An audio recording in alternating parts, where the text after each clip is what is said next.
You're listening to the Wellness Real Estate Podcast, episode 31, A Luxury Agent's Take on Wellness in Real Estate. So, whether you're an agent who is already established and has a thriving real estate business, or you've been an agent for a while and you're just looking for ways to grow your brand, or maybe you're a brand new agent looking for ways to differentiate yourself and stand out, then you will not want to miss this episode. I have Cheri Riley on the show. She's a premier Sotheby's international agent who has created a thriving referral business for herself in Atlanta, Georgia, and then again in St. Pete, Florida. Recently, she has found an amazing way to weave wellness into her business to provide more value to her clients so they stick to her like glue and rave about her to others. Now, wouldn't we all love to create a kind of business like that? Yes, we certainly would. And if you stay to the end, I'm going to give you a link for a free downloadable guide that Cheri created that has all of her tools that she keeps in her buyer-seller inspection kit that has proven to be invaluable for her when she's showing property. So let's grow. Welcome to the Real Estate Marketing Podcast, where we explore a unique strategy no one is talking about that will enable you to engage more people with authentic conversations about your business more often. And it's called Wellness Real Estate. Not sure what that is or how it can help you as an agent? Well, that's what this podcast is all about. In fact, Wellness Real Estate is growing so rapidly that it is projected to be nearly $870 billion by 2027. I'm Sheila Alston, and I'm your host. I'm also the founder of Healthy Home Media, where I help agents all over the country leverage this new trend in the industry to spark new conversations that will get people to listen to you and notice your brand. So if you're tired of spinning your wheels without any leads or sales to show for it, then stay tuned. I guarantee this podcast is not like any you've heard before. Welcome to the Wellness Real Estate Podcast. Hey, I'm so excited to have Cheri Riley here with me on the podcast because today we're going to be talking about how any agent can share wellness real estate. And she is a luxury agent in St. Pete, Florida. I'm just so excited to have you here because I think that we're going to have a different take on wellness real estate from a luxury agent's perspective. So welcome. Welcome. Thank you for having me on the show, Sheila. I appreciate it. Yeah. So tell me, how did you find out about wellness real estate and what attracted you to learn more about it? Well, I think I've always been very health conscious. I've always been an avid gardener. And I started my real estate career in Florida, and then I moved to Atlanta, and I was in Atlanta for about 25 years, and I've brokered there, opened several offices, was president of a company, and was an agent back and forth, on the front lines, and then also in management several times.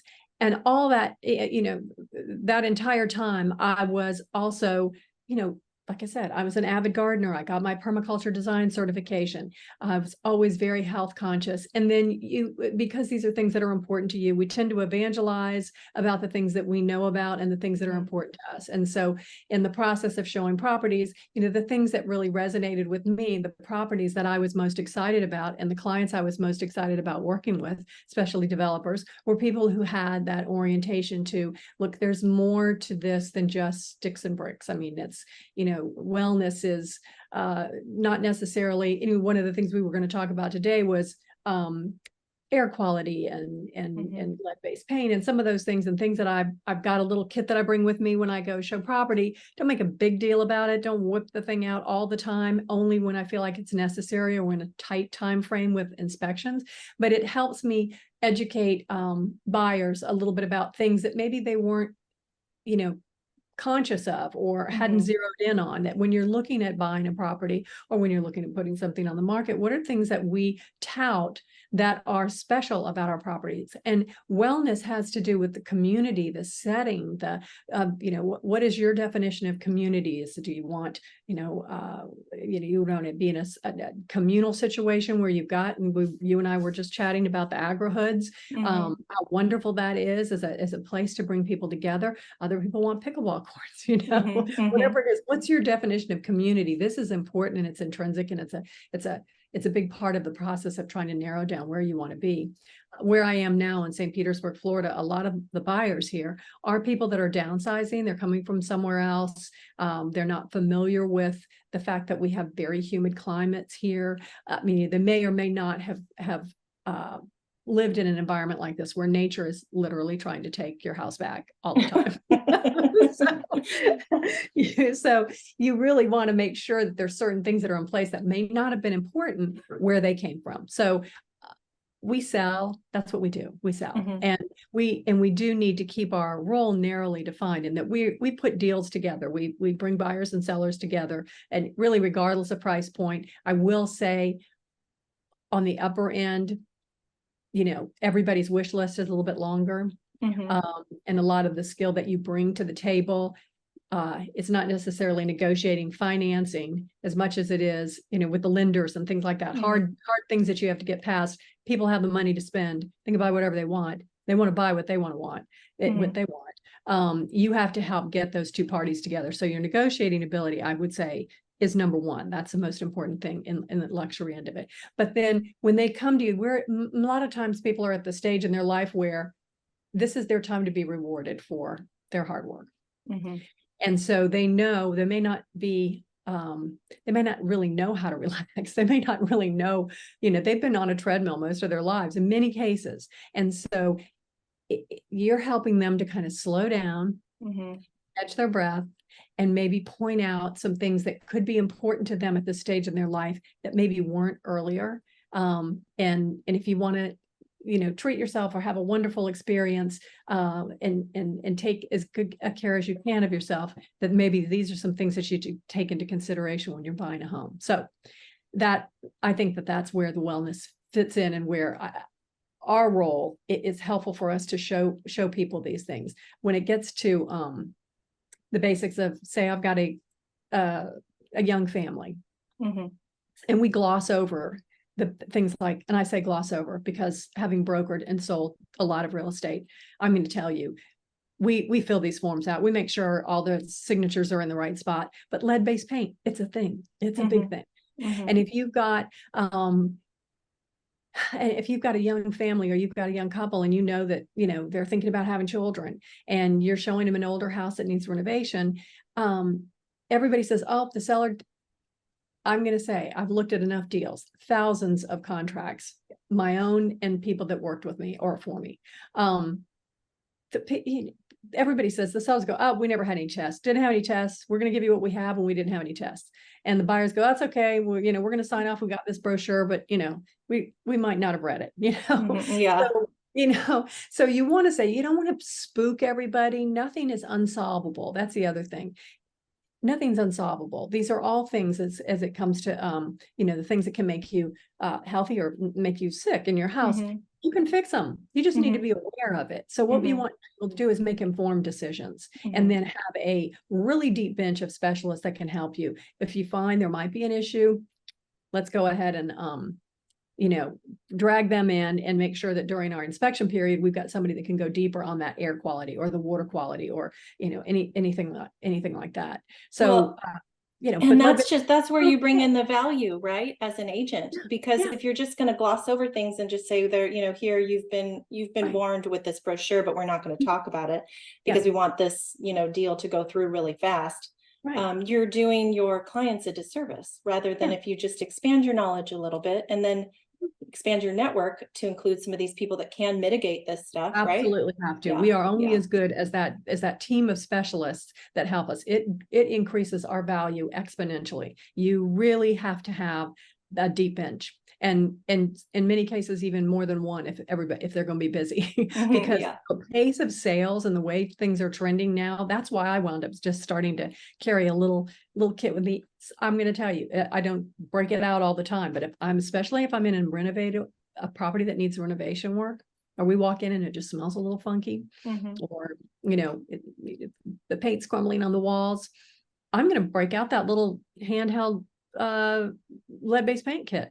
So tell me, what is in your kit? And it's like, okay, well, it's one of those things that actually has just grown, but I've contained it to, and they can't see, but you can see it. This is it. It's not a big thing. It's like a little makeup bag or something. Exactly. Weekend makeup bag. Bigger makeup bag. But it's got, and then then I started to do the math on all these things that I've added in there, and I was like, dang, I've got a little bit of an investment in there. But I would say, like I said, the lead-based paint, test kit. I mean, those things are nothing. And you just take a little swab, and the place to do it is right around the windows. So you just say, look, you tee it up with your clients, luxury or not luxury. This is not going to make a big difference in negotiating with the seller, because the market dictates the price, and and you're competing, and if they're looking at comps that are all exactly like they are, they're in the same state they're in, the same vintage. So this isn't some shock and awe thing that we're going to throw in there and talk the seller down. Right. And so as long as you tee that up with your people, you just say, when you are evaluating how much you can spend, these are some things I just want you to be aware of, you know. So it's something you might want to, know that you're going to have to take care of this. Or if you go and have a painting contractor come in and repaint or paint over those areas, you've got to encapsulate, or you've got to remove it, and you got to, it's going to add a little expense. But all of these things, you better have somebody right there that you can say, I can get a price for you, I can get a price for you. But a lot of times, and you know this, Sheila, we might not even get to have an inspection period. So when you're looking at the property, I want to have a couple of things in my tools box that we can make some decisions about stuff fairly quickly. I would say one thing, probably, okay, if I had to pick the ones that are the most important to me, I love the electrical stuff, just to make sure that things are grounded or not grounded. And the other way you can do that is, this is the most expensive. Is that an EMF thing? It is. Oh. But you know what is the most interesting is, it's great for if you want to see if the power lines, you've got issues as far as that goes, but it's also good to see if like your appliances are ungrounded. A lot of times we'll run in there and there's been a quick flip, and the agents are touting, or the developer is saying total renovation, which is the words you should never say, total. Yeah. And that's not supposed to be there, but people do it all the time. And so the assumption is, because everything you see looks great, and it's all new, but behind the walls, maybe not so much. Yeah. And so, if you could put this up, because this measures, the RF as far as the magnetic and the electrical, and then also RF. So you've got 3 different readings here. Try the microwave. This is very educational. Let's put this in front of a microwave when it's on. Oh my goodness. How far you have to get away from your microwave. Yeah. To not have any reading. Wow. So that's when you go, okay, you're going to want to be in the room next door when you turn that website. So how do you use that though when you're with a client? So and you don't want to scare them, you just bring them out. If you know that they have sensitivity, or just sensitivity, or if you know that they've got mostly if they've got sensitivity, and a lot of your clients, people who are health conscious attract, send you other clients who are health conscious. And so by the referral business that we're in, I have a lot of folks that they want to know this. They want to know this, but they also know that everywhere else they go, it's going to be the same thing. But while you're at it, you're just sort of doing some education. And that's where, people want, we all have different, needs. And one of them is, that's pretty universal, is you want to contribute. You want to feel like you're doing something besides just selling. You're helping to educate people, and you're helping to make a difference in their lives. And so for this reason, I feel like that transcends price point. It can be luxury housing, it can be a first-time home buyer. And it does, I'll be honest with you, without scaring them. Like I said, we're talking specifically about this, but at the same time, we may be talking about negotiating, we're talking about the market, we're talking about the community, we're talking about all kinds of things. This is just one of the many tools, things that would be good for you to know a lot about. To be good at this. The key though is to not just, make them aware of this, but then also provide a solution, so they're not scared going, okay, well, we can't get this house. And you're like, no, you can't get this house. It's just, these obviously aren't grounded. So it's just going to take an electrician to come in, and they can easily do that. It's probably going to cost X amount of dollars, right? Or let's get a bid. Right. So if you love this house, it's okay. But now at least we're aware that you're bringing in your new baby to this home, and you just want to make sure that the nursery doesn't have lead-based paint in there, right? And here's this little, it's just so sad. This is where, and I'm not just going to say the state of the market and throw everybody out with the bathwater, but this is where you can differentiate, is bring the dadgum lead-based paint strips with you. They're nothing. This is the tiniest investment. And at the same time, you know, if my broker hat says, get a disclosure signed, Yeah. just like the inspectors do, that says, I'm not an inspector. I just happen to have these tools that anybody can buy at Amazon. They're, you know, not necessarily professional grade, but if we have a very limited time to make a decision about something, kind of want to know what you're getting yourself into. Here's some things that we can do while we're looking at the property. And if we do have the luxury of being able to have an inspection, these are things we'll pick out and say specifically, you know, we want the inspector to drill down on these things, or we Well, might even a regular inspection doesn't actually do a lead-based paint no, they don't. It's ridiculous. test. They No. just tell you, oh, the age of the house. There, you know, you might have some Yeah. lead-based problems here, but they they don't do anything about it. You have to hire somebody else. Yeah. And then I would say this one is, I love this. This is, if I had to, like, one of my go-tos, this is a moisture detector. Oh, okay. And Yeah. this actually started the whole, this and the EMF monitors, because I had somebody very sensitive, and I was like, you know, I really got to get this thing. Yeah. So, and he was an investment, but this moisture detector, I was listing a condo, and we'd, oh my goodness gracious, we'd already done the staging, we'd gotten through, you know, pricing, we were ready to go. And I was coming back through for one final pass. And I looked up in the master bedroom. She happened to have the windows open. And so the light shone on the ceiling in an area I hadn't seen before. And lo and behold, there's a spot up in the ceiling. And so I said, oh, how long's that spot been there? And she goes, I don't know.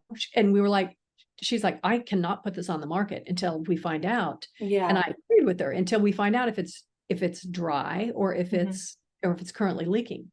So that's when I said, okay, well, I guess we could get the inspector to come over.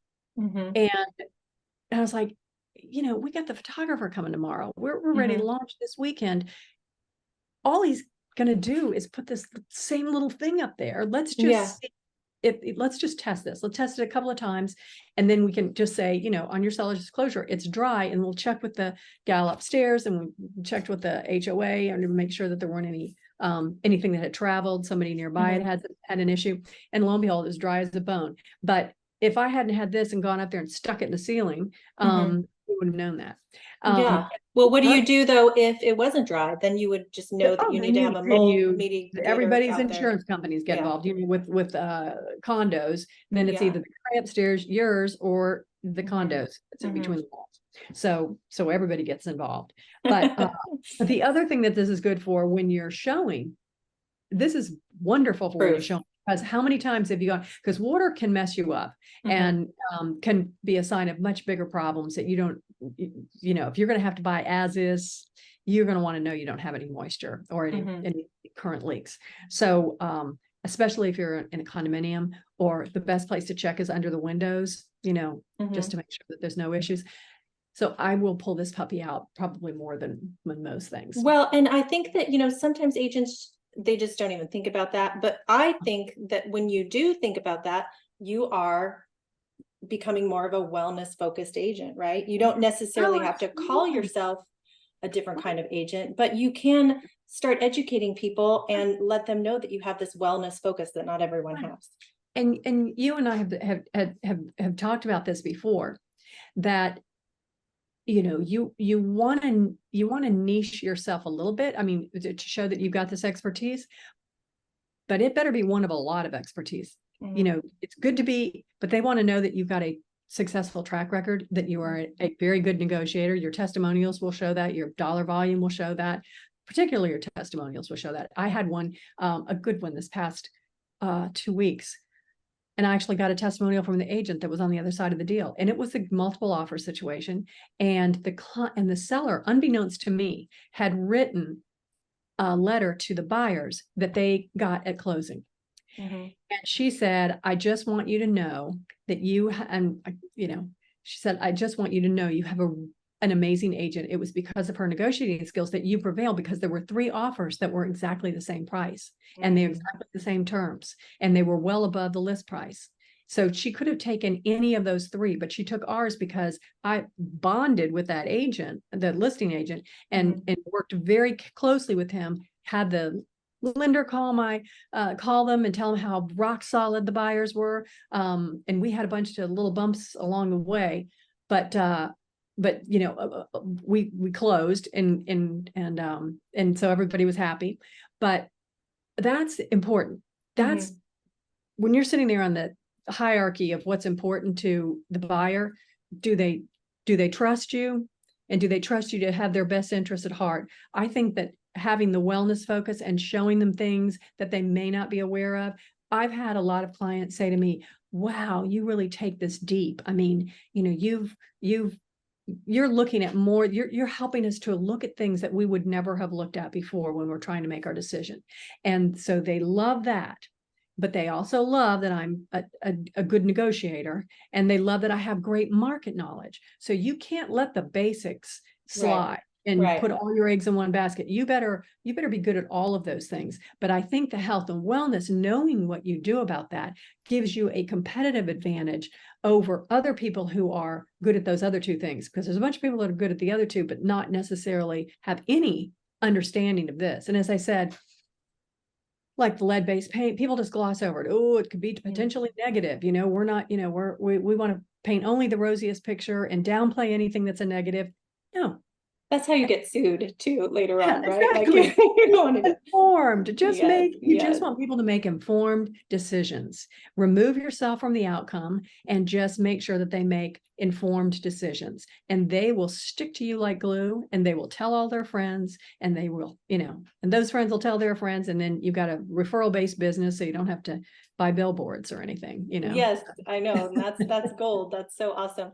We did talk a little bit last time we spoke, and I just thought what you had said was amazing, because I know that like green homes have been around for a long time. And so some agents have said that they're eco agents or green agents, but there's not that many. So it feels limiting, because sometimes you got to sell or buy a non-green home. And what does that mean? So I remember you saying why wellness is better than green. So I want you to explain that again. And then how, we don't want to niche ourselves or limit ourselves. We want to expand. So maybe you can touch on that. Well, okay. I would say that I think the reason, and this is not just me, but if you ask me to point a finger and, to a direct quote from somebody else, I wouldn't be able to. I'm just going to say general consensus I'm seeing, because I'm in the wellness space as you are, certainly you much more so than I am. But, I was an ambassador with the Global Wellness Institute last year, and, that's across industries. And so, everybody, some very profit motivated individuals have all jumped into that space for a reason. And that reason is that wellness is so personal, and it resonates with, it's me, it's benefiting me now and my family now. And green can sometimes feel like it's just a little too, I don't, it's charity or something, like, well, when I take care of myself, if I have extra, we'll deal with that. Right. It's like, okay, it's a little, it's like, okay, that's good. I'm doing good for others. I'm doing good for the planet. But wellness is all about me. Now, the thing is that you can wrap green in the wellness, cover, and it's the same thing. It's just more palpable. It's more palatable. You can, I think you can get people to do things that we would have loved for people to be excited about doing, with the green movement, that we couldn't get them to do because they thought it was too preachy, or it's too, no. Now, when you tell me this is going to make me healthier, this is going to help my quality of life, I'm in. Yes. Well, here's the thing though, not all green things are healthy things though. And, an example is it's very sustainable to get recyclable, like plastic carpet, nylon carpet, but that's been sprayed with so much stuff. If you have a client who is very into being sustainable, but yet they are very sensitive and they have chronic illness or high sensitivity or asthma or anything, then that's probably not a good choice for you health wise. That's not actually sustainable then, if it's actually right. Right. So it is kind of like there's this guy named Andy Pace from the Green Design Center, and he says he kind of has like this green scale where it's kind of like nutrition. You kind of have to just become aware of all the options and decide for yourself which is going to be best for you, so that it's not a thing that people need to judge you on. How sustainable are you, or how Yeah, healthy is how your deep home. green are you? It's Right. like, it's a personal thing, but I do think as professionals, the more knowledge we have and the more we can help guide and the more connections in the larger network we have with these other healthy home professionals that most realtors don't even know exist, right? Oh, totally. But if you can have those people in your back pocket and refer people to a great water filtration person or a great air quality expert who not only just does HVAC but knows about proper ventilation for your home and that Yeah. kind of stuff, that's great. Yeah, I agree with you. That's so important. And I think sometimes too with agents, I feel like it's like, oh my God, it's so complicated. I mean, what a huge, they feel like they don't know enough. And that's where the relying on people to help you, but then making sure that you're of the right mindset with the people that are helping you. Sometimes, and I've seen this, I can think of I actually can think of some people that are in the business, agents here in St. Pete. And I mean, it's theater. They show up with, the shirts with the logos on them. They've got the wrap all around the car, got their clipboards with them. I mean, they are advocates for those buyers, and they are they're literally physically checking things off on a checkbox. It's a lot of theaters. When they walk in, I've seen them bring people into open houses. And the buyers are sitting there going, "Oh, we're being so well taken care of." I'm like, no, the agent is going to look at 3 offers. I assure you, they're not going to take the one from them. Yeah.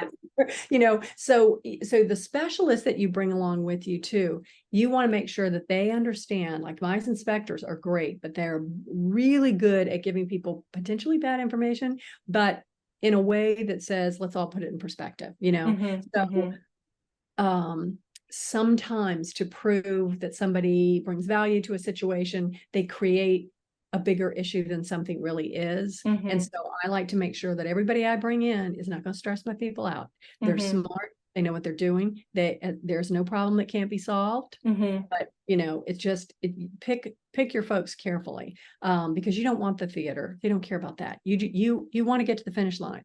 You want Right. You everybody. don't want an alarmist that's just going to be No, like, no, this is a no. problem. This is a problem. This is a problem. Like you Right. want someone who can solve the problems and make you Right. aware of them and let you know, like, it's not a big problem because we've got somebody who can take care of it. Right. Right. Yeah. And and sadly, there can also be people, especially when it comes to air quality, that can, just the price ranges across the board of how much something it costs to fix, just really vet your folks. And the best way to vet them is like what you're doing, which is fantastic. You've created these ability for people to network. You've got a wonderful network all across the country where you've sought people out, that you've got that whole other set of professionals, not just real estate agents, but people that you've vetted and worked with and talked to, and created relationships with, that you are holding out to us, that are, people that we want to talk to. Sometimes it could be somebody that's not right in your backyard, that you have access to. So, well, and now that we have a global like workplace where we can, a global economy, I guess, there's so many people that can meet with you on Zoom and do an analysis and answer your questions and send you test kits and things that, while we love to stay local, it's just, if you don't have that expert local, it's okay, because there's somebody probably across the country that you can still, advise you on a situation.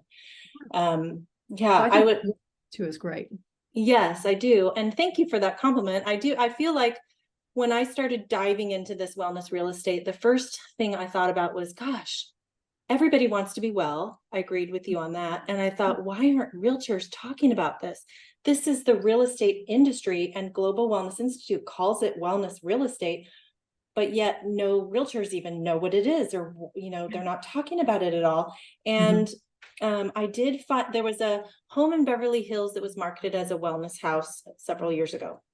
And I thought, oh my gosh, that's so cool. But it was kind of marketing hype. Like, let's have a open house with green juice, and let's make sure that whoever buys the house gets a private chef for 3 months, and let's give them a Vitamix, right? And then call it a healthy home because it had an infrared sauna and a plunge pool and stuff, which I feel like, that's great. That's very luxury buyers will totally want that. And that can be wellness, but everybody deserves to live in a healthy home. And so whether you're, even if you're not in a luxury marketplace, you still deserve to learn about how to create an environment that is more comfortable for you, that you can breathe easy in, that is going to support well-being.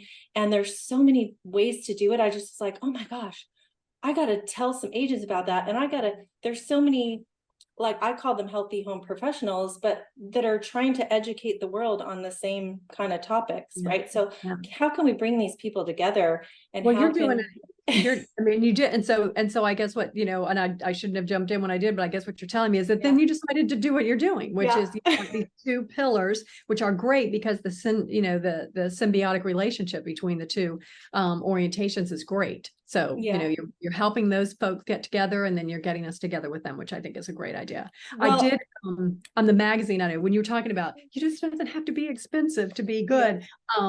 I put this in the magazine. I don't know if you saw this. Home therapy. This book, it's amazing.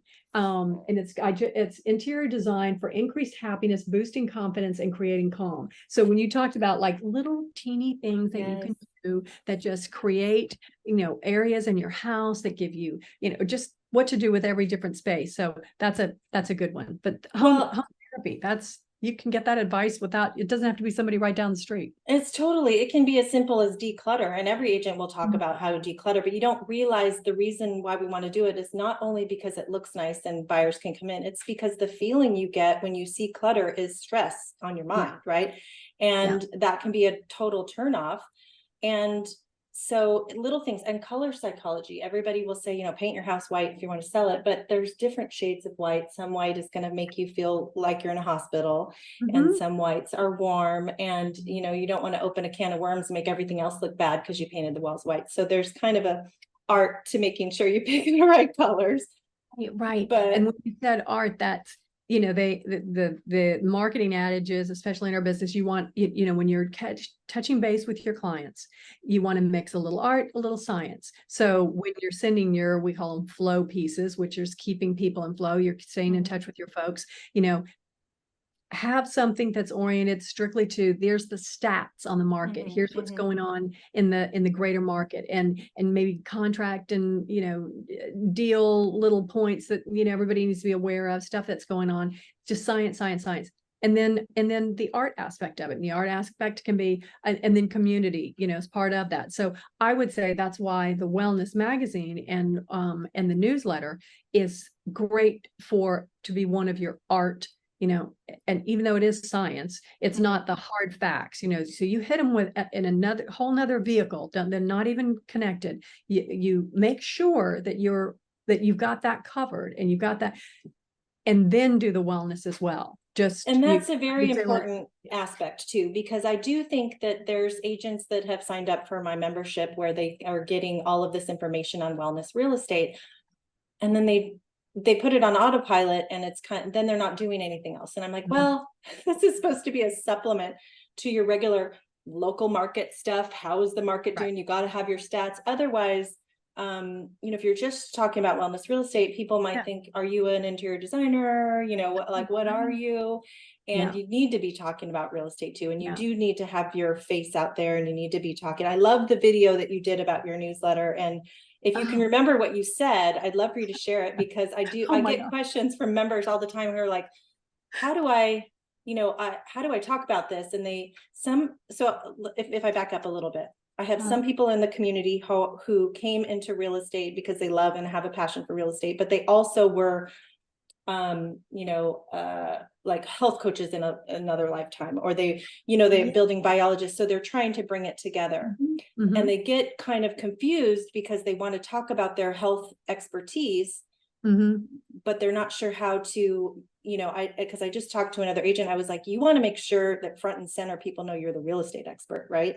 You don't want to call yourself the healthy home expert, because for liability reasons, you don't want to be that if you're being a realtor anyways. Right. But you can say that you have this knowledge, that you used to be a health coach, but make sure that you're being a real estate agent first, right? So how did you introduce the magazine to your? Well, I think the way I put it, and I'm gonna have to pull it off the top of my head. Actually, I have a video that I did that has not come out yet. From G&E when which was our big Sotheby's convention, and I had a pull-out session, and some very interesting comments and interactions as based on that I need to implement, but I had to come home and play real estate. Yeah.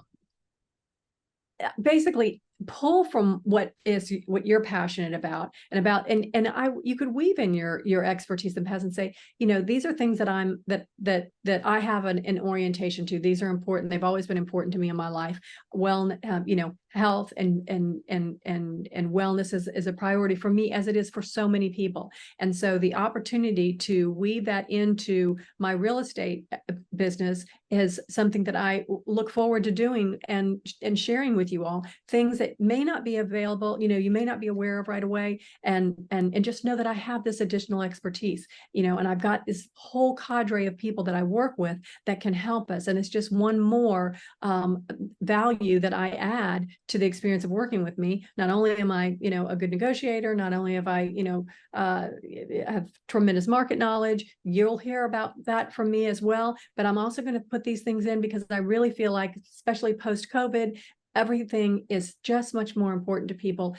They're much more aware of how their environment can impact their mental health and their physical health. And so I plan on sharing the latest and greatest news with you about that as it evolves. And it is in a constantly evolving specialty as more and more people get interested, as more and more money is moving into that space, which is evident if you go to the global wellness, and I pull from global wellness a lot,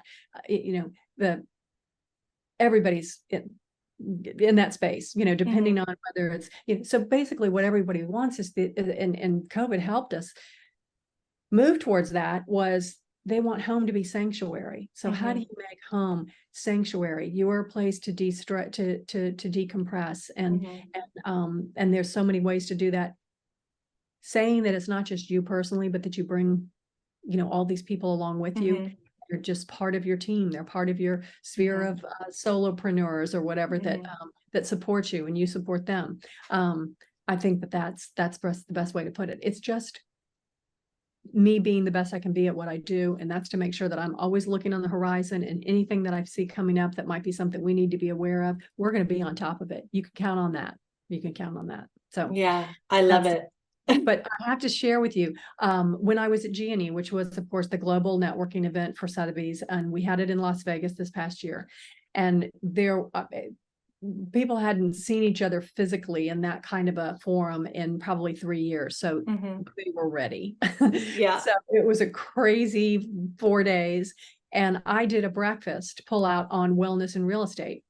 And I had the most interesting group of people that got together and sat with me. And as we went around the table, it was very interesting that these are women, and for the most case, that had amazing careers. Some of them published authors,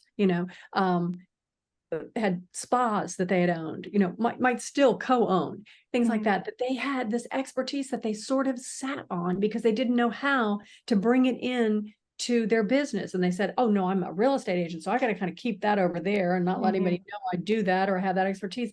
And so there was a real hunger for how do I fold that in? And you are absolutely correct. It is such an important part of the whole picture. It's more than sticks and bricks. It's more than square footage in school districts and, highest appreciation rate and proximity to, the airport or places that you want to get to on a regular basis. It's so much more than that. Well, it's why I believe that even though there are iBuy and all these sorts of things that are trying to turn homes into a commodity that you can buy online, you can't do that. It's the people's, biggest home investment. If something goes wrong, it's a major, very costly thing. And people, even before this wellness in real estate, people would say, no, I need to go in the home. And it's because they need to feel how it feels being in it. And they might not even be able to put words on that, but that is like the feeling you get in the home with the floor plan flow and how much natural light is in there, and seeing the community for yourself and kind of, you know what I mean? That's, you can't put a price on that, and you can't see that online. You have to actually physically be in the space. Which is why you never want to take an offer from somebody that hasn't seen the property. Yeah, exactly. Right. I can't say there haven't been times I've had a straw buyer go with me. Yeah. And we've snuck in during the inspection, but for that very reason, because everybody knows, there's there's a lot we can do not online, but that there's no substitute for really, getting yourself into that property. And when you were talking about light and things like that, I mean, there are apps that can show you the trajectory of the sun. They can sit there and show you at any time during the day where's the shadows going to be, and where. Mhm. And I've had clients ask me that before and going, what do you, when I'm like, okay, you're downtown, look what happens in January. And, here we are in June, and that sun is going to be coming out on the other side of that building. They're like, you're unbelievable. How did you even know Yeah. that's like something? And they are stuck to you like glue at that point. Yes, yes. They're not going to put themselves in anybody else's hands because they know you're, Because you're looking out for them, Yeah. and that's the thing, is when you put your clients first and their well-being first, and you let them know that, they all of a sudden can feel how much you care about them. And it's not about, let's find the home that checks all the boxes first and have a quick sale because I need the money. It's let's take the time to find the place that's right for you. And when you do that, that's when the referrals come. That's when people, can't say anything but good things about you. And that's the kind of business you want to have, right? Right. So. And the referral business is the absolute best. And there's a book I just finished called The Full Fee Agent, that if you haven't read, it's amazing. In fact, I have to say I may have read it 5 times. And I had a trainer call me this morning from Ninja that said, now, where was that tactical empathy? Where in the book? Because I've listened to it 5 times. Yeah. So I tell them exactly where that came up. But it was interesting. It's Chris Voss, who's the negotiator, and then and the Black Swan Group, which is it's been around for a long time. Anyway, it's a really good short read, but a good read. And one of the things they talked about was that you want to go after the deals that you have the highest in the relationships. Let's call it that, the relationships that you have the highest probability of securing versus a possibility of securing. And they say, if you're the fool or the favorite. It's those big words, but when you can suss that out, if somebody has given you a personal referral, has given your name to somebody else, that is a high probability deal. Go for that. If you're going to show up at somebody's house that just called you out of the blue, it's a good chance it's just a possibility situation, and that they already have a favorite. You're just one of the 3 that they're doing their due diligence. And no matter how good you are, you're probably not going to get that deal. They're going to work with their favorite. They might come back to you, or they may tell somebody how fabulous you are. That's a friend that they, oh, you might want to talk to her too. But the probability deals are the ones that are word of mouth and from people that have worked with you. Do you think there's unless you can wow them in that situation and you bring something new to the table that they haven't heard before? Oh, absolutely. The statistics according to them was that there's a 20% chance that you'll get it no matter how fabulous you are, if they already have a favorite. It could be the person that sold them the house. It could be somebody, their next door neighbor, somebody that lives in the community that they were already planning on working with. And that is probably not a beginner problem. That's probably more of if you've been around and you're a name and there's name recognition, you're going to be one of those people they call. And according to that book, and those guys are fairly knowledgeable, I would bet they might know what they're talking about.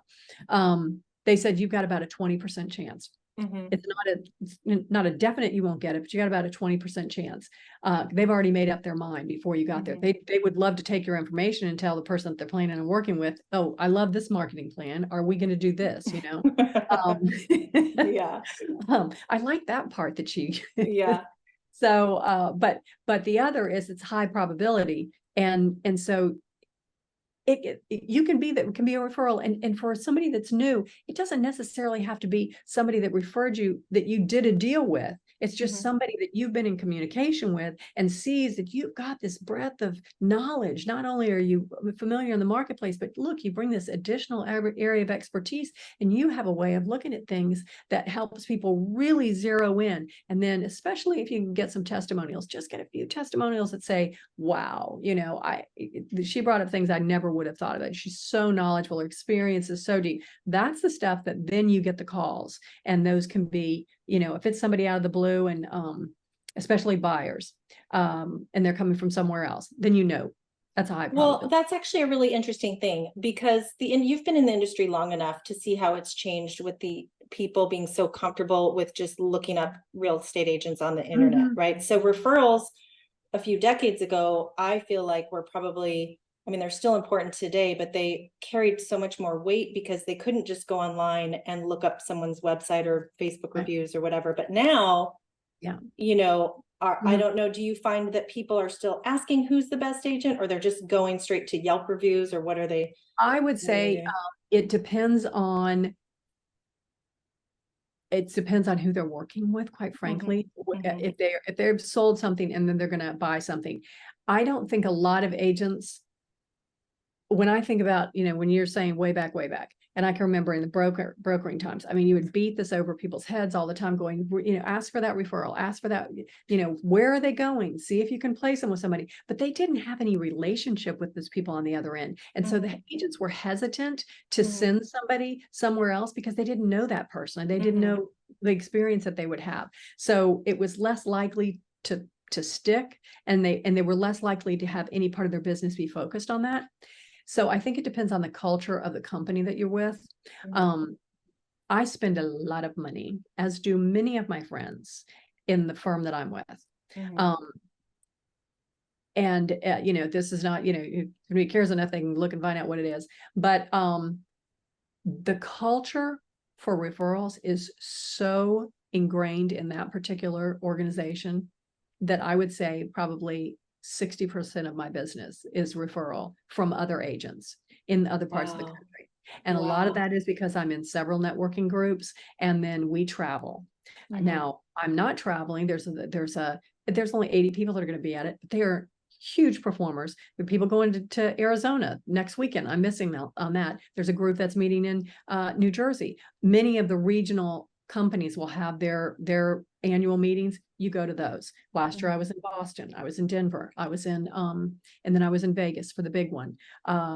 So generally every year I take probably 2 to 3 trips, meeting people from other markets, getting to know them, and those people will then tell their friends, their agents, you know, you know, and their second 2 and 3 tier referrals. It's an agent who wasn't getting paid, who told somebody in their office, because they knew they had somebody coming to St. Pete, you should talk to Cheri Riley. There you go. Right. Thank well, you. For me, that's a little special, but yeah. Yeah, no, that's amazing. But I can see how that works for you because you have an established business. But what do you say to those new agents who are trying to, you know, start their business?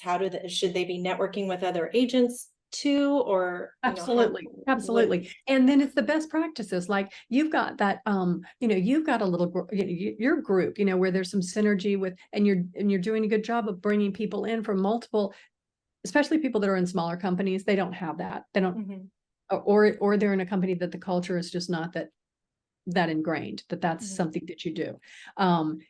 And so they, every networking organization that you can be in with other agents from other parts of the country, go for it. It can be coaching organizations. I mean, you know, there's Tom Ferry, there's I love the ninja, you know, mindset. That's a group, you know, we're very ingrained in that. I'm in a mastery group with people that I know from that. So I've probably got 3 or 4 groups within Sotheby's that and they're all good performers.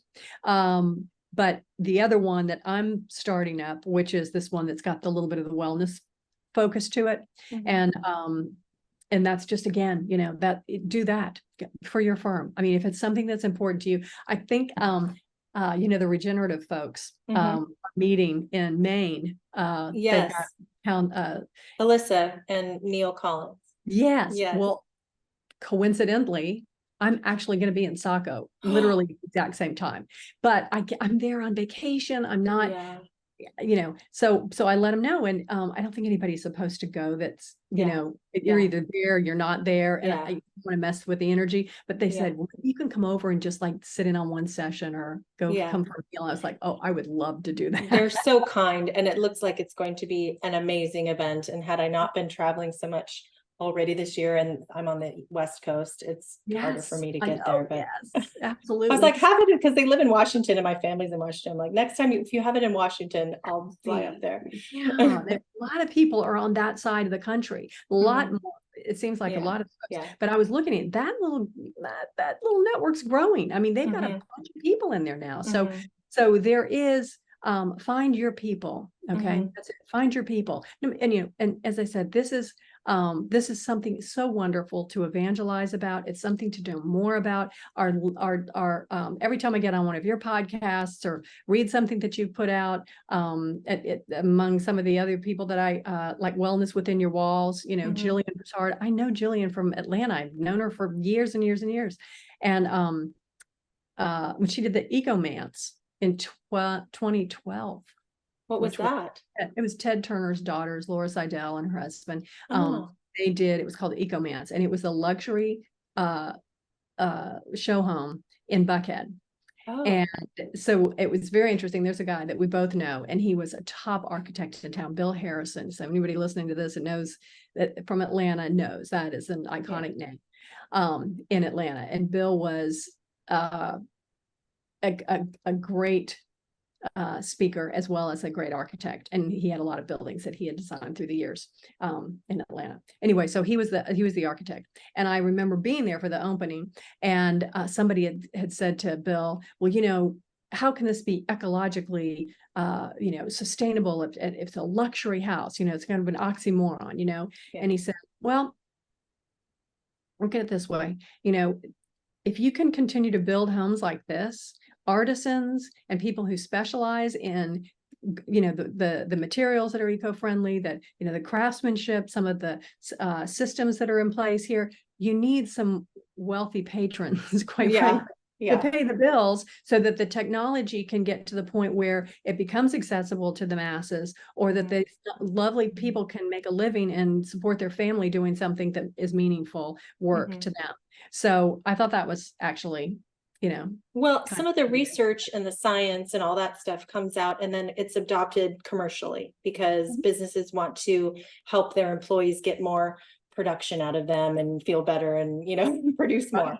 So you will see, you know, this, you know, not the well home, but the well buildings and all those kind of things have been around for decades now, because commercially, businesses, I mean, look at I think it's the Google headquarters and the Apple headquarters. They're beautiful. And the way the architecture around them, that it's all sustainable, green, beautiful, letting natural light in, and they're doing things to improve employee productivity, right? Well, you'll have wealthy people that are like, I want that for my house, you know, and that's how it kind of starts, right? So then you have wealthy people putting in like the best air quality, you know, filtration systems in, and then you'll do that enough where the company is like, you know, it shouldn't just be for the rich people, it should be for more people. So let's figure out a way where we can have this for more people. And I find that and the technology or whatever gets a little bit more you know, I mean, as everything, it becomes more efficient to produce it, and you've got the demand there, and the demand is there, and that's what's important. So a lot of times that is kind of a little bit of a trickle down, like you said, from commercial. I love seeing the people that, like, I had somebody, I've got analysis paralysis. I had the third person over to look at my backyard food forest. And I just love that there are so many people that are making a living doing that now. You know, they're cool. Do you have like like, what is it, a hydroponic tower? No, or I mean, do you have a garden? No, it's more from a, you know, the permaculture design aesthetic, where you've got guild planting, and it's truly for food forest. So you've got a lot of, not necessarily annuals, although, you know, I'll have a few raised beds for greens and things like that aren't, you know, perennials, but a lot of it's perennial fruit trees and greens that, you know, aren't going to be high maintenance and that are native, you know, to the extent that you can. So yeah, that's amazing, because I mean, if you would just have someone that, you know, wants to be healthier, it's a young family and they're going to have little kids, and how appealing is it to say, you know, and this home has a garden, and you can come in here and your kids will just love to be able to plant strawberries or whatever it is and be outside.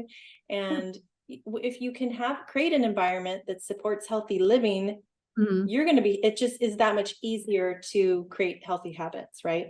Yeah. So I would say, just put things in perspective, I have probably got the least, I mean, the smallest house of all the grandparents. I've got a little 2-year-old granddaughter, and I don't have, the impressive place on the water or whatever. I've got a wonderful little garden cottage. And so my little 2-year-old granddaughter, I've got a little baby Japanese apron that matches mine. She's got these teeny tiny, they make little baby gloves and everything. So coming to Gigi's garden is like her favorite thing to do. That's Oh what my she gosh, how cute. she can do a lot of other things with the other grandparents, but her favorite Yes. place is Gigi's garden. Oh, And that's so garden's cute. not 1/10 the size of what the others have available for her to play with. So Kids love to be out in nature. When my daughter was 2, she used to go out into the trees with her friends, and they would have like little fairy gardens. Like they would take yes. little leaves and make little things, and she would have these little fairies, and they'd create a little house. So, Love it. oh my gosh, that's so amazing. Kiddo. Well, thank you so much for your time, Cheri. I love it. I loved our conversation. We could probably talk for hours. I know, we'll have to again. do it again. Yes. Thank you so much. I so appreciate you, and I look forward to having you on the show again. I appreciate it. Thank you, Sheila. What a great conversation. As a gift to you, Cheri has kindly made a PDF guide for home inspection tools that she uses for buyers and sellers. Inside this kit, she has an air quality monitor, a CO2 monitor, an EMF meter, lead-based paint tester, drinking water testers, electricity testers, and more. You can download this guide and find out exactly how much she pays for these things and where she's purchased them from. And you can get it on my website at healthyhomemedia.com/inspection kit. And if you want to connect with Cheri, please do reach out to her. She loves networking, and she's such a great mentor and leader in the industry. Her website is cheririley.com. That's CHERIRILEY. Thank you so much for listening to today's episode. I hope you learned something new that will inspire you to think about your branding and how you can market yourself a little differently. If you enjoyed this episode, then you're going to love what I have for you, because you don't need to wait to go get extra certifications or to grow and expand your network to get started attracting those new leads right now. You can simply begin by talking about wellness real estate trends and what you've learned on this podcast with others. I mean, this is pretty interesting stuff that no one has heard about, and I have all the tools that can make it even easier for you. Wellness Real Estate Magazine is a brand new wellness lifestyle magazine, and it's the only magazine that brings health and home together. We educate readers on industry trends and how to create a healthier home environment, written by industry experts around the country. And we have 3 covers to choose from: Wellness RE, Healthy Home, and Wellness at Home, so you can easily find one that aligns with your unique brand and messaging. These magazines are the perfect done-for-you tools that help you not only stay top of mind, but they educate and engage your audience, which positions you as an industry expert. Differentiate yourself and grow your brand the easy way. Learn more at healthyhomemedia.com.